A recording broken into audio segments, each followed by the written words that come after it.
केंद्र सरकारकडून पद्म पुरस्कारांची घोषणा करण्यात आलेली आहे। विलास डांगरे यांना पद्मश्री पुरस्कार जाहीर झाला आहे। मारुती चितमपल्ली यांना सुद्धा पद्मश्री पुरस्कार जाहीर करण्यात आला आहे। चैत्राम पवार यांनाही पद्मश्री पुरस्काराची घोषणा झालेली आहे। महाराष्ट्रामधून ही काही महत्त्वाची नावे एकूण 113 जणांना पद्म पुरस्कारांची घोषणा आज करण्यात आली।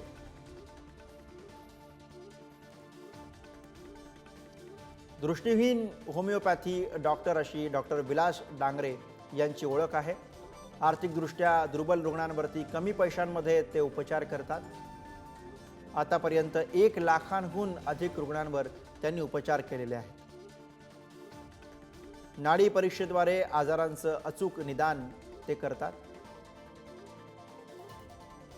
त्याचबरोबर मारुती चितमपल्ली यांना सुद्धा पद्मश्री पुरस्कार, वन्यजीव संशोधक आणि पर्यावरण संरक्षण कार्यकर्ते अशी आपल्याला त्यांची असलेली ओळख।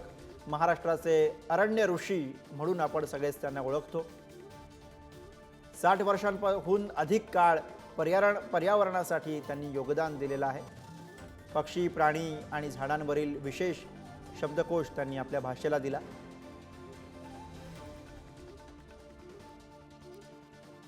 पक्षी जाय दिगंतरा ही प्रसिद्ध त्यांची साहित्यकृती।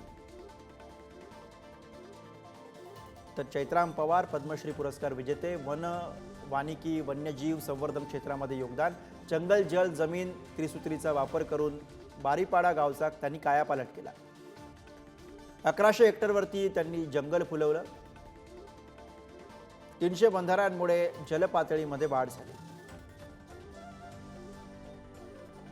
महाराष्ट्र शासनाच्या पहिल्या वनभूषण पुरस्काराचे ते मानकरी ठरले होते। लोकसहभागातून त्यांनी शाश्वत विकास साधला। बारीपाड्यामध्ये पहिल्यांदा त्यांनी वनभाजी महोत्सव भरवला। बारीपाड्यामध्ये पहिल्यांदा त्यांनी वनभाजी महोत्सव भरवला होता।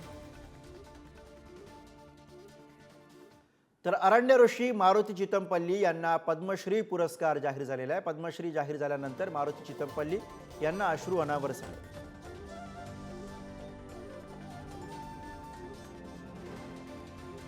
खूप आनंद आहे सर, एवढा आनंद यापूर्वी कधी झाला नव्हता। आनंद आहे। सर्व जंगलातले दिवस आठवतात। अजूनही मला सर्व एकूण एक आठवत आहे। मी मराठीला नवीन 1 लाख नवीन शब्द दिलेले आहेत। ते 1 लाख शब्द मला आठवत आहेत, फक्त मला लिहून काढायचे राहिलेले आहेत।